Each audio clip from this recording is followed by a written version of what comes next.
I don't really recall ever triggering any kind of warning signs or anything like that with my teachers or my parents, or it just was something that I was able to bury so deep inside. It wasn't until I was much older that I even began to recognize that it had had an effect on me in any way. That's Anders Villani. He endured continual sexual abuse as a child, beginning when he was just 5 years old. The abuse shaped the young man Anders grew into, deeply impacting his development and relationships without him even realizing. I started thinking about myself as being this very calculating force that was destructive to whoever he got close to, who essentially wasn't capable of genuine love for people. Anders suppressed what had happened to him all the way into adulthood, denying it to himself and never sharing it with anyone. Adamantly independent and of the belief that I could just push on and not address it and deal with it myself. Then when he was a student at university, Anders was groomed and taken advantage of again, this time by a notorious pedophile who's since gone to prison. I felt like I had sort of regressed to that boy, despite looking like a man. I had been taken straight back to that fragile little boy who had been controlled. It's taken Anders many years to process his trauma, something he's been able to do through his poetry, the latest of which has just been published in his new book, Totality. I could always retreat to poetry as a place where I felt totally safe. It was a place that was only for me. Anders has shown outstanding bravery in sharing his story on a topic that affects so many and is voiced by so few. In some ways, my doing a podcast like this, there's a fearful element to it, but I'm also at a point now with my work and my research and just my kind of understanding of what happened where I feel comfortable with talking about this. Welcome to Young Blood, an award-winning podcast on a mission to make the mental health of young men a top priority. My name's Callum McPherson, I'm a journalist, and this is our platform to open up and share stories of what we've been through because we're not alone. Let's do it. Trigger warning, if you find anything spoken about in today's episode distressing, please contact Lifeline on 13 11 14. Anders, how did the abuse start when you were a child? Yeah, so I was 5 years old. It was all shrouded in secrecy, as it often is with childhood abuse. Some of my earliest memories are intertwined with memories of abuse. It spanned from that period of time up until I was 13. So as I began to sort of hit puberty, those memories of, my kind of sexual awakening or adolescence are also very intertwined with abuse. So it's kind of those two sort of moments, that very, very early childhood, early memories, and the cusp of adolescence and puberty that I feel are kind of like most punctuated by those thoughts of abuse and those experiences. Was it a family member? It was somebody very close to my family. That's probably about as much as I'll say on that. How did the perpetrator justify it to you? In some ways, and this is one of the things that I've wrestled with for a long time, in some ways, those experiences were rare moments of tenderness with this person. There'd been a lot of physical violence and intimidation in this relationship, and those experiences that I later came to recognize as abusive were in fact kind of islands, a sense of togetherness almost, a sense of sort of this secret special thing that we did, particularly in those earliest moments of childhood where I had no sense of what was right or wrong and whether it was appropriate, even though I think at some level it felt like something that had to be kept between us. This feeling of being complicit in something that had a kind of camaraderie element to it. And so that was kind of, in some ways, the way the perpetrator was able to frame it, as this almost fun or enjoyable time that we would have together, where at other times our relationship was really coloured by fear and intimidation and sort of violence in some way. And would they say explicitly to you that you can't tell anyone else about it? I remember in those very early experiences having a few sort of, I don't remember explicitly them saying you can't tell anyone else about it, but I do remember there being some sort of stigma attached to, say, if I were to, touch myself in that way, as a 5, 6 year old, sort of hearing that, I would get cancer or something if I touched myself that way. So there was this sort of, there was a sense of danger associated with thinking about those things or doing them outside of that secretive context. But because I also feared this person, I would never have wanted to fall offside of what they wanted from me. It was almost like there was just no question of my telling anybody about it. It simply wasn't a possibility at all. It never even entered my mind at that time. Wow.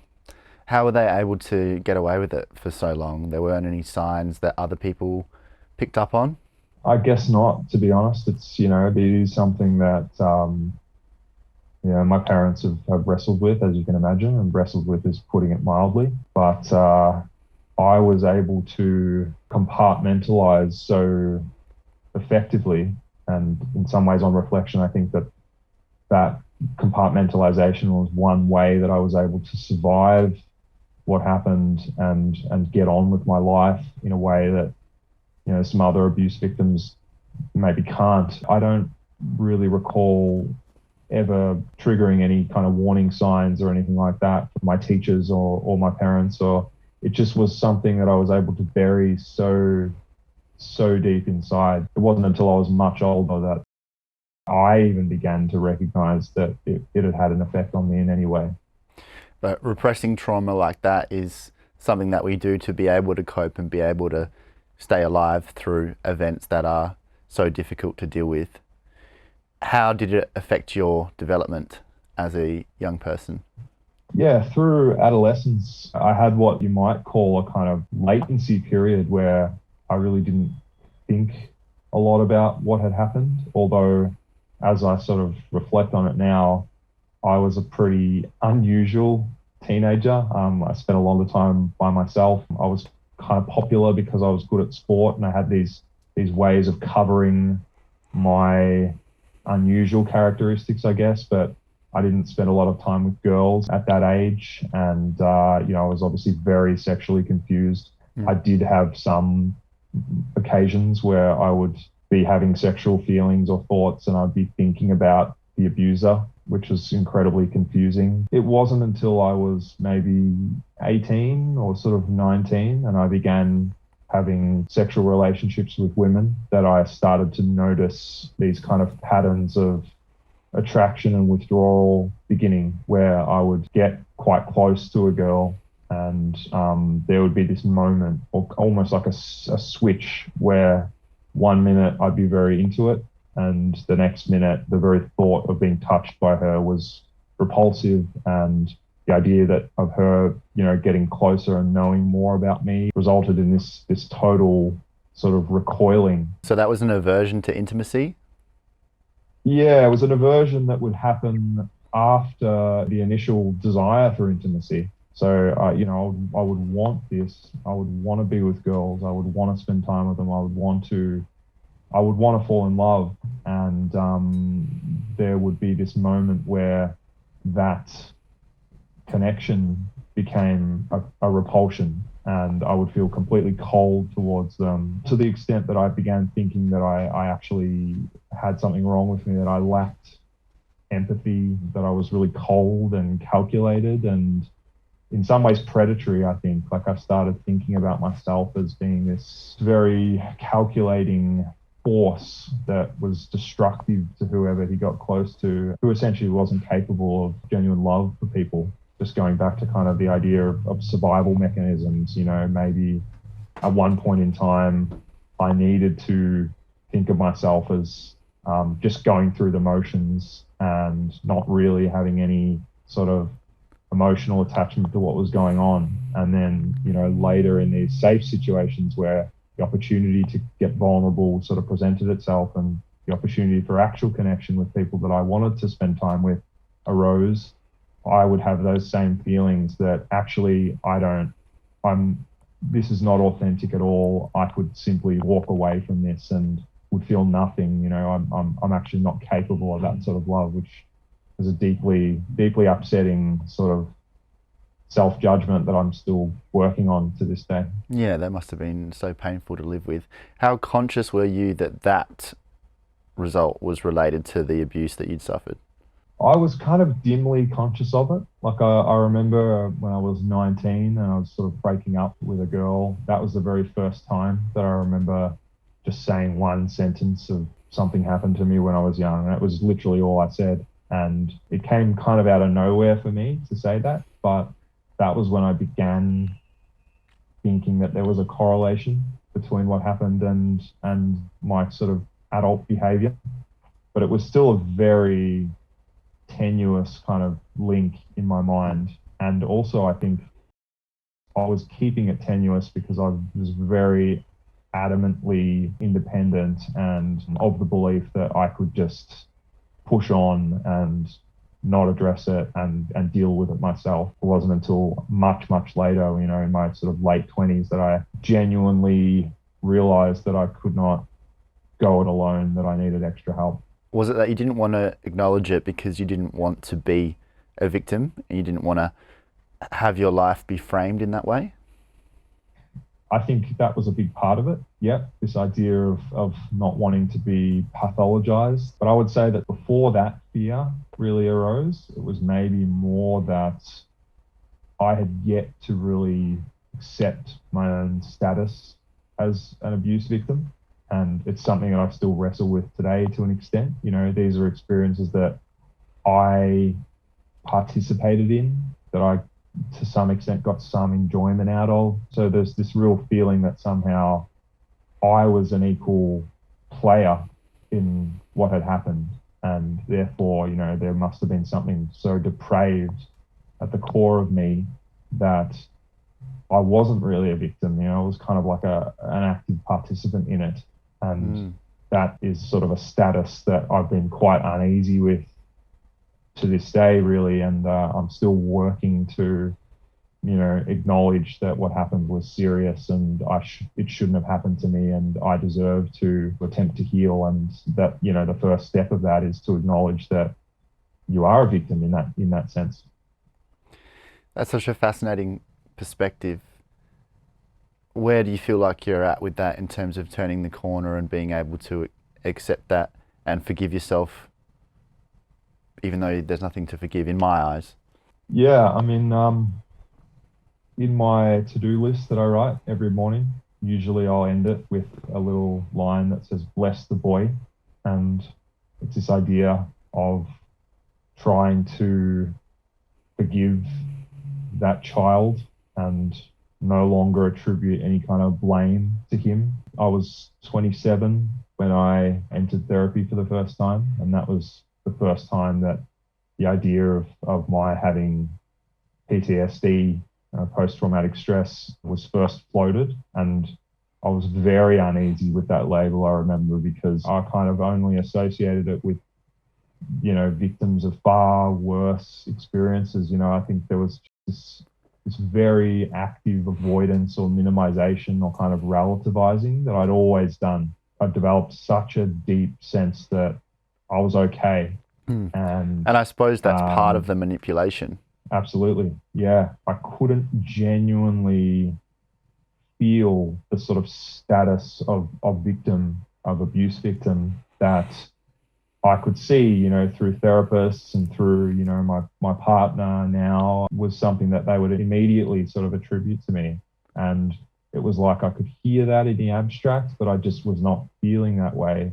And I still somehow felt that it was my fault and it was my flaws as a person, this coldness, this sexual depravity, that had caused it. In a lot of ways, that continues to be my main struggle in my attempt to recover, is not so much believing it as at the real sort of level of subtle interpersonal dynamics and those really subtle self-judgments that occur throughout a day, just checking myself when they start to get very negative and very sort of harsh, and realizing that is the manipulation. That's the kind of trauma talking, and not how I actually feel about myself. And it runs so deep because it started at such a young age and went for such a long time that it makes perfect sense that it would be so ingrained within you. How did that relationship with that abuser end?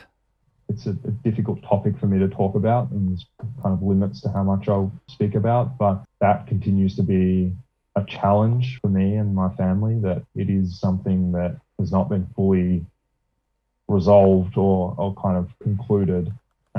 In some ways, my doing a podcast like this, there's a fearful element to it because there is this sort of lack of total resolution. But I'm also at a point now with my work and my research and just my kind of understanding of what happened where I feel comfortable with talking about this, and as though my story potentially can have some sort of significance to others who've been through similar things. But yeah, the fact that it is still governed by a degree of sort of maneuvering around the issue and having to be secret sometimes and then not secret at other times means that there's this constant challenge of not knowing how exactly to talk about it and when, which definitely I think prolongs that sense of lack of closure, I guess. And you are incredibly brave to talk about it.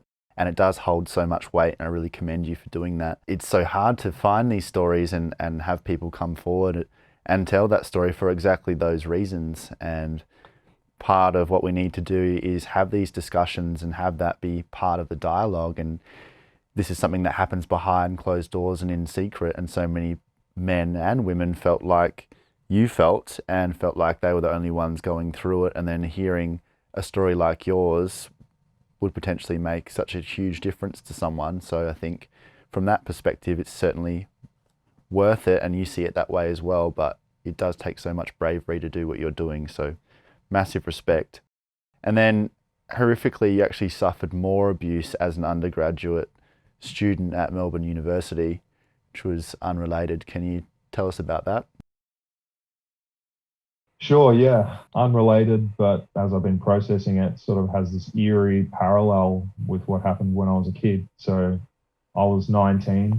I felt as though I'd moved on to an extent, although I hadn't actually begun to scratch the surface of what happened. But I was the Melbourne Uni tennis champion, and I was living out of home for the first time, and I was really feeling that I had sort of become an independent kind of adult man. And quite a high achiever?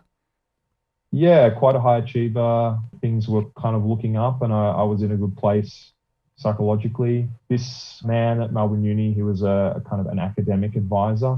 He approached me in first year uni, and I met with him, and it was kind of like this quite generic meeting where he asked me how things were going, how I was enjoying university, how I was sort of transitioning from high school. And it was just this very introductory meeting. And then over the next kind of year or so, he asked me if I wanted to be part of the university brochures or the Faculty of Arts brochures, if I wanted to have my photo taken.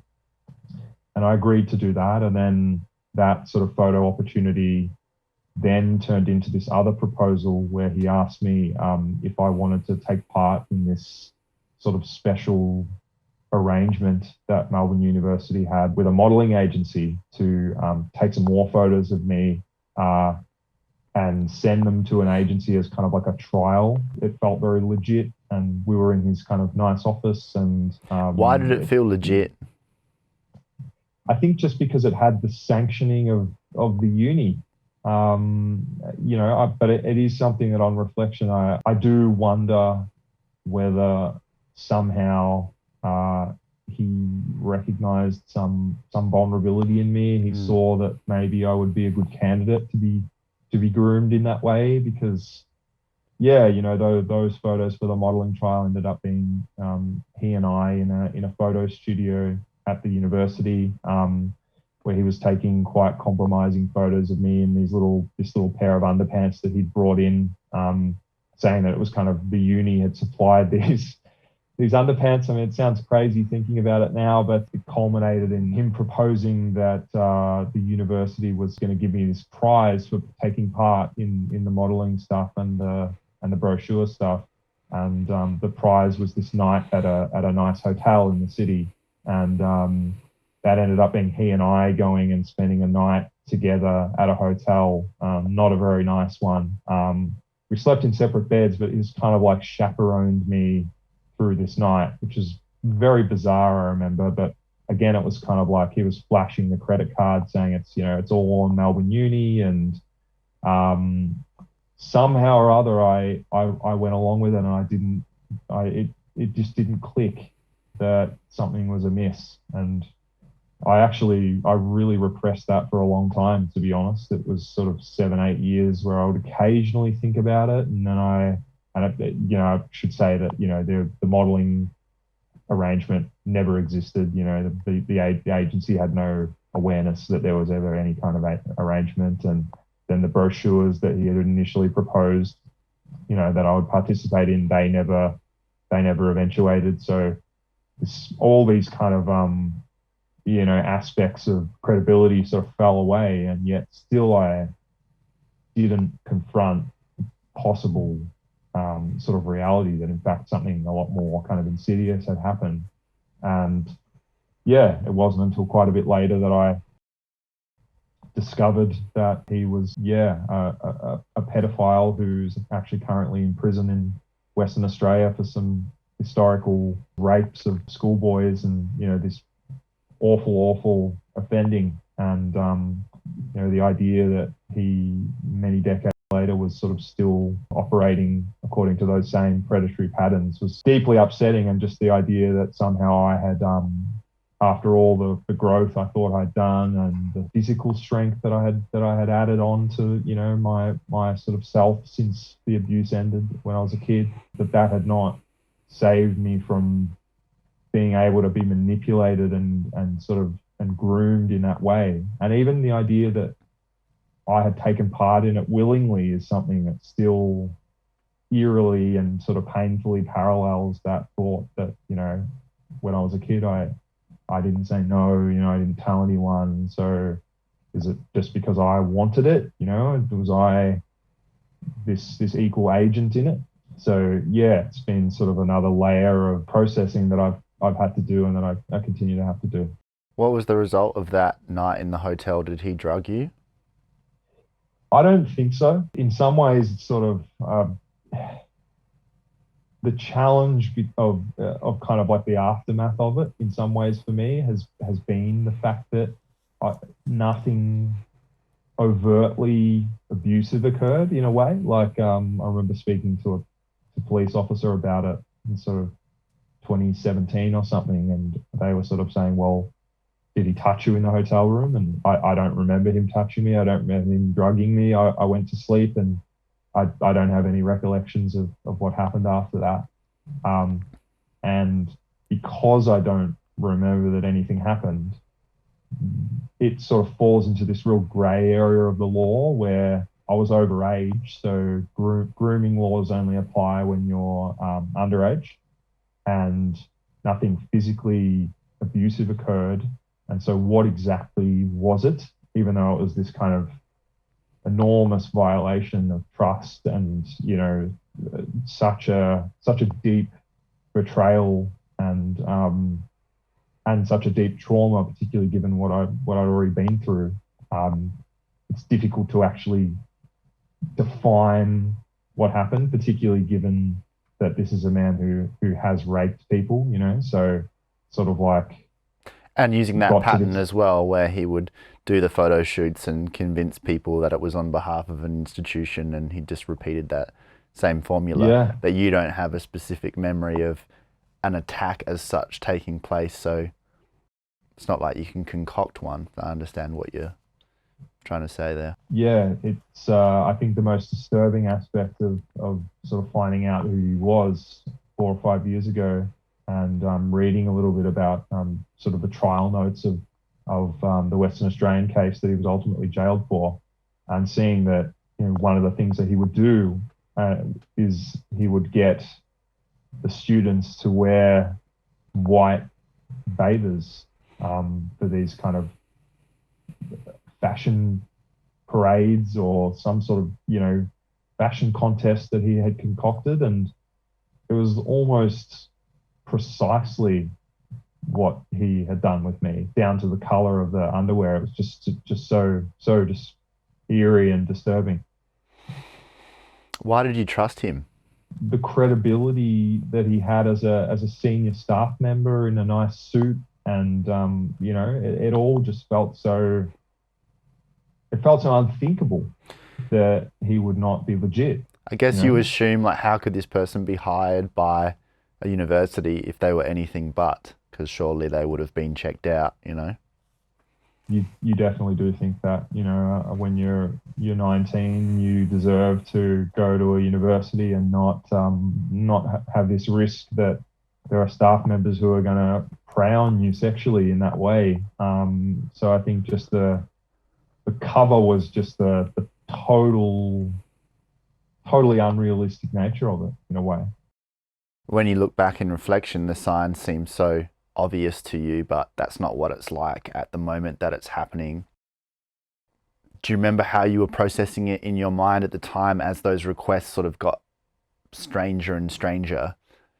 Did you have moments of thinking, oh, this doesn't seem quite right, or was it all seemingly above board, even though when you look back, it sounds like that couldn't have made sense? I do remember having moments where something seemed amiss, but the power of the sort of university sanctioned aspect of it was great. But also I think the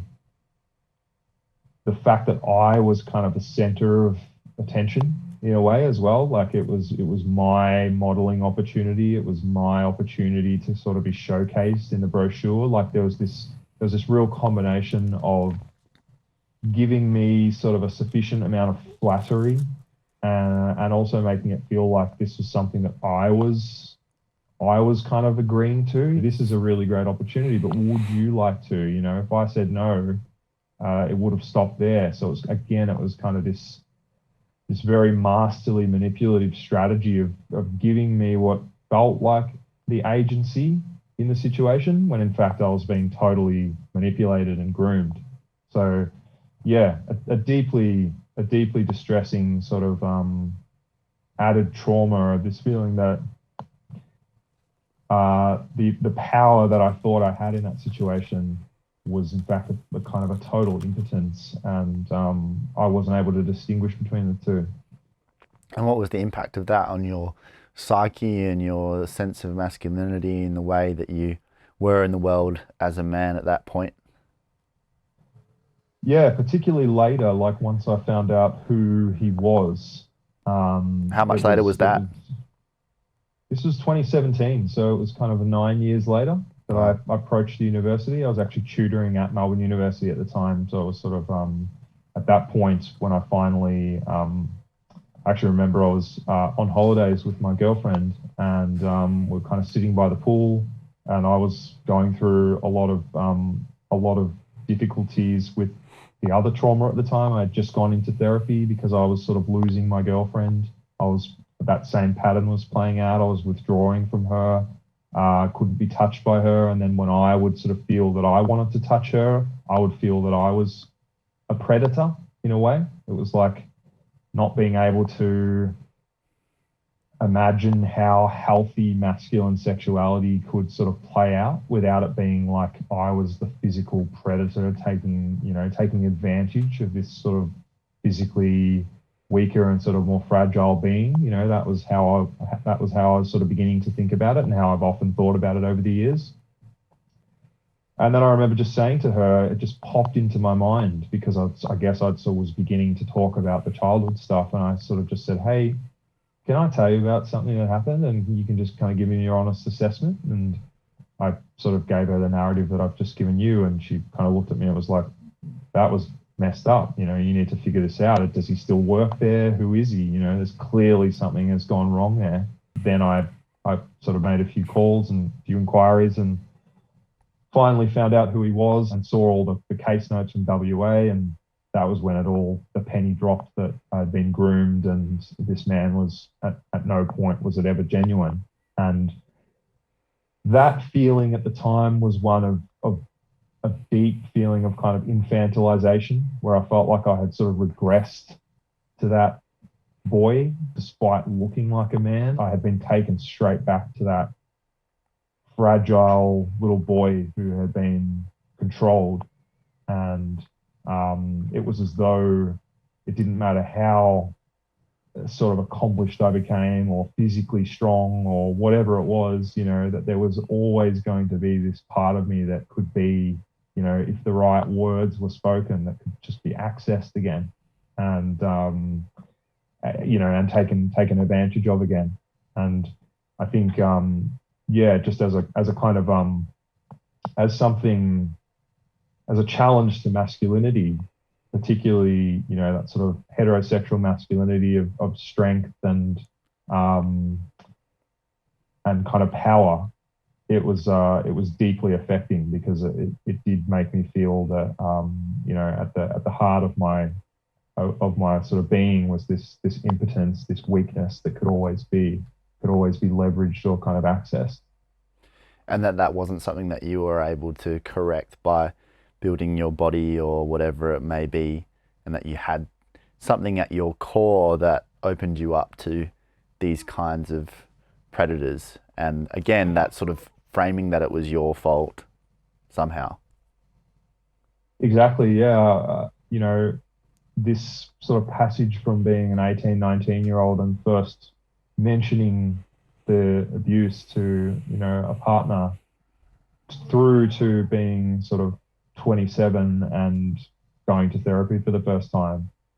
What really characterized that period for me through my 20s was one that I now think of as actually being quite governed by a kind of toxic masculinity, where I really felt that I could do everything myself. I didn't need help.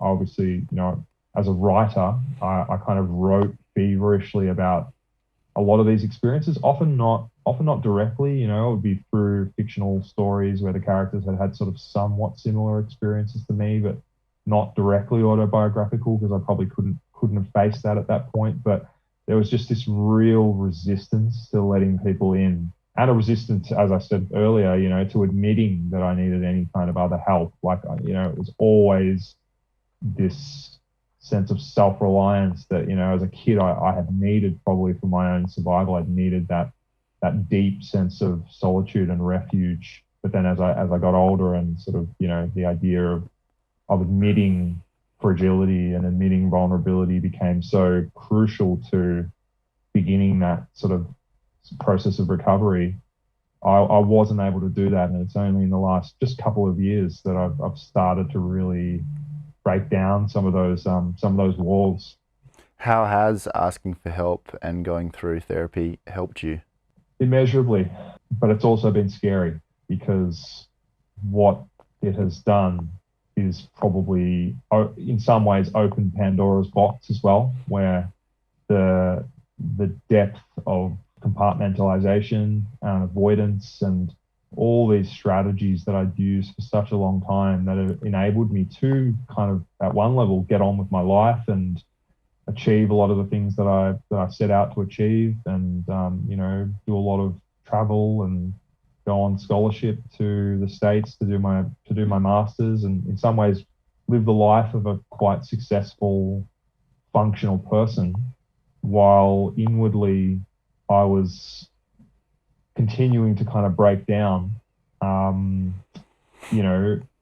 going to therapy for the first time and really uttering a lot of these words that had sort of, previously felt impossible to utter, and, to then sort of realize, okay, I'm dealing with something that's very complex here, and that sort of cuts to the absolute core of who I am in the world.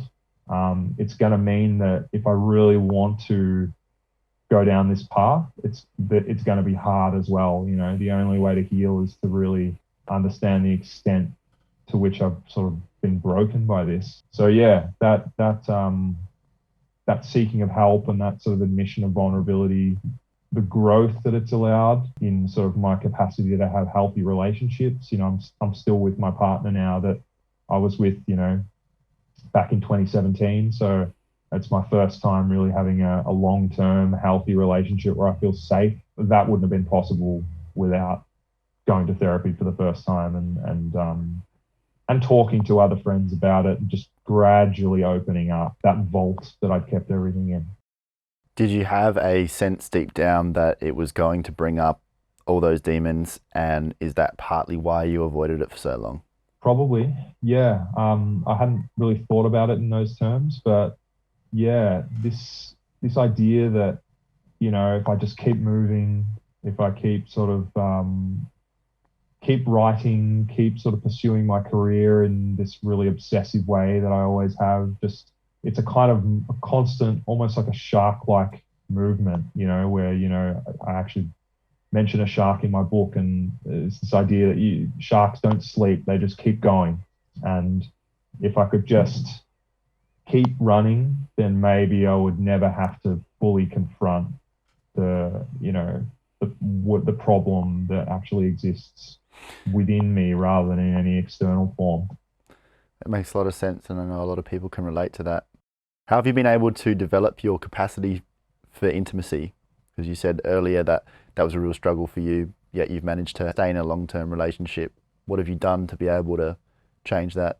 Yeah, I mean, obviously therapy is the sort of the primary one, where, I had started to articulate clearly to therapists these patterns that had basically prevented me from having those kinds of relationships in the past, and patterns that were so frightening for me to articulate because it felt as though I was essentially admitting that I was a monster in a way, that I lacked true empathy, that I was just this cold and calculating predator, I suppose. And so, Did you really believe that to that's what you were? Did that feel foreign from what you actually deep down thought was your true nature, or did it seem very much like that was definitely the case?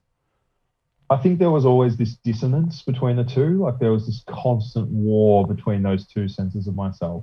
One of the main consequences of that tension was this real difficulty understanding what was authentic and what was inauthentic in the way I thought about myself and the way I related to people. Like there was this almost constant second guessing of my own motives. At one level, I'd be sort of thinking things and feeling things that, at another level, I absolutely abhorred and felt so against with all this other aspect of my being. So I really wasn't sure, to be honest. And that uncertainty resulted in such a feeling of duplicity or duality, like that I was always a kind of almost con artist at times, where I did not know what my own authentic feelings about myself were. Such an ungrounding feeling.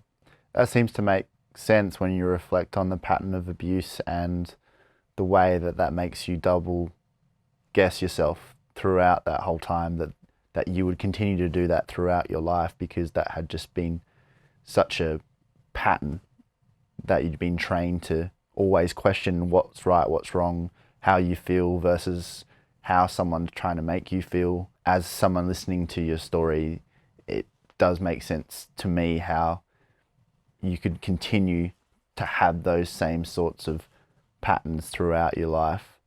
But it must be really hard to recognize that that's coming up again and then be able to trace it all the way back. But then say, and I don't want my whole life to be defined by this, or to continue to have to live between two worlds, or continue never knowing where I really stand and who I really am. Must be so frustrating, and I guess takes so much work to be able to think and live differently.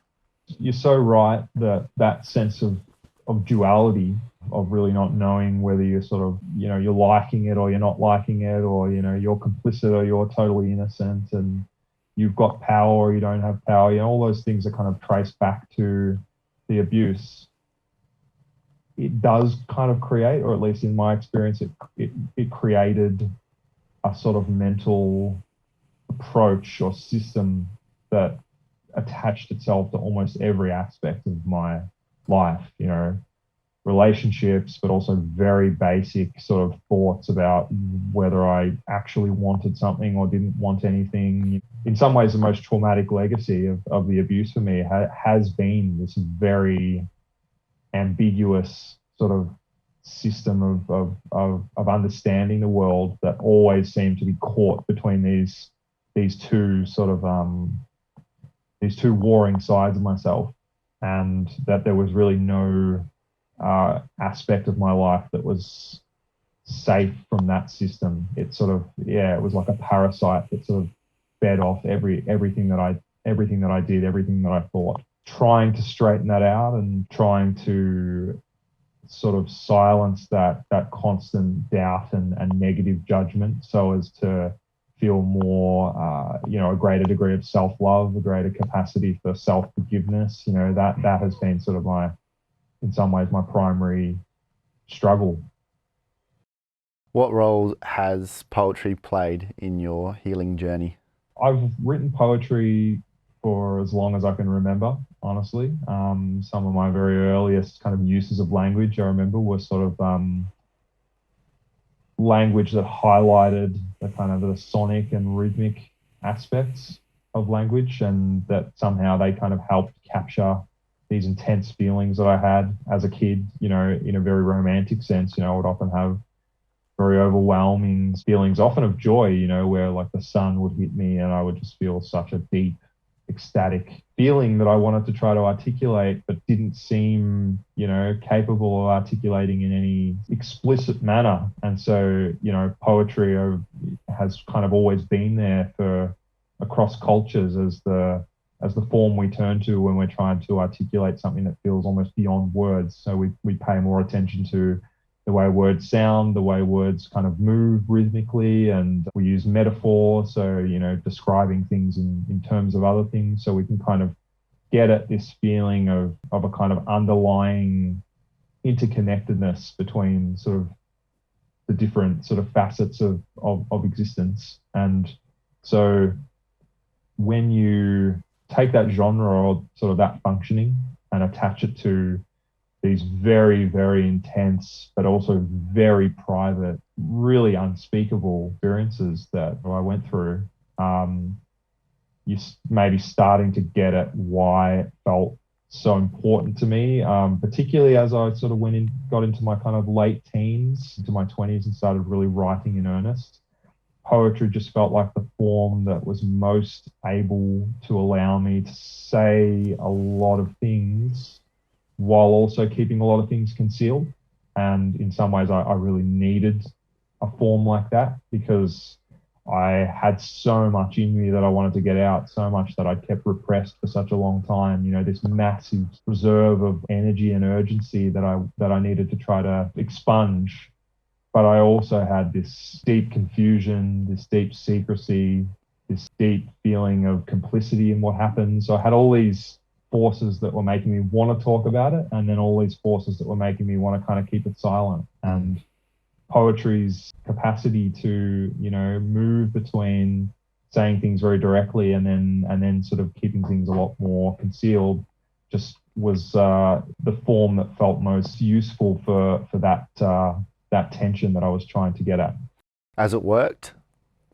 Yeah, to be honest, if anything, it's at times maybe it's worked a little too well, because before I went to therapy, I really relied on it as the only crutch in my kind of self-care routine. I could always retreat to poetry as a place where I felt totally safe. It was a place that was only for me. It was a place where I could try to sort of regain control over forces that I felt like I had no control over.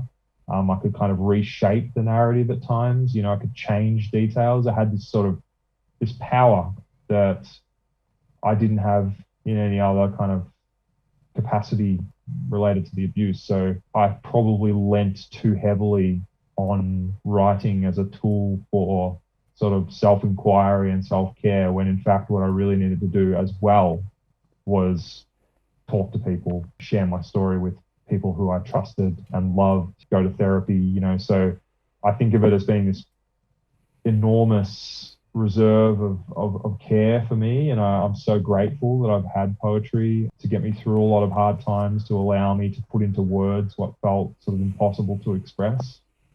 But I also recognize that it can't be the one solution, because it's asking too much of an art form for it to take care of you in that way.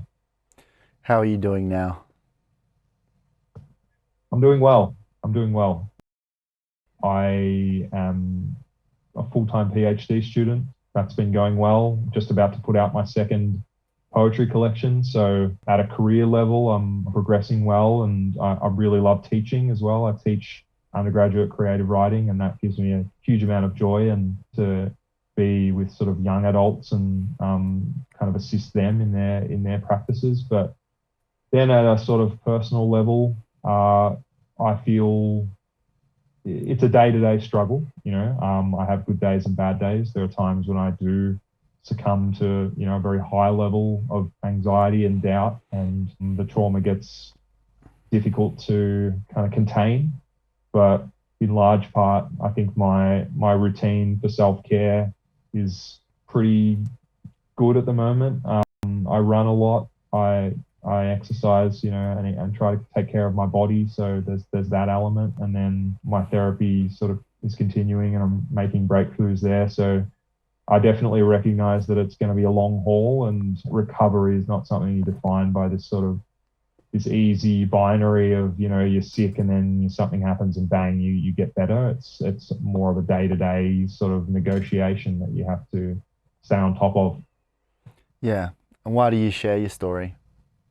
The idea that this pain that I've suffered could be converted into a kind of knowledge that is shareable and that might help others going through similar experiences to better understand what they're going through, and then potentially what is available to them in terms of help. And then also to recognize that they're not alone. Anytime they feel absolutely alien from the world and that they're somehow, uniquely sick or depraved or any of those things that we've spoken about, that really is the trauma talking, and that there is always somebody who will listen to you, who will empathize with you. I think I see that dimension to what happened to me as sort of a necessary step in my own recovery. To talk about this right now and to write my books and to do my research into trauma is a kind of expression of my right to recover, my right to love myself, and to see that what I went through is something that I can convert into a kind of experience that I can share that might be of benefit to other people. And I see that as a beautiful kind of sense of belonging to a community through that process. And you've come so far to get to this point, and it is so powerful because of what you've been through and because of the point that you've arrived at, and the fact that you are willing to share something that is up there with the most horrendous kind of things that happen in our society. And it just takes so much bravery and such a want for a better life, and such a want for others to feel like just because they've been through something like this, it doesn't mean you have to be broken forever, or that there's no way forward for you, and that you can't go and live a beautiful life because you suffered abuse in your younger years.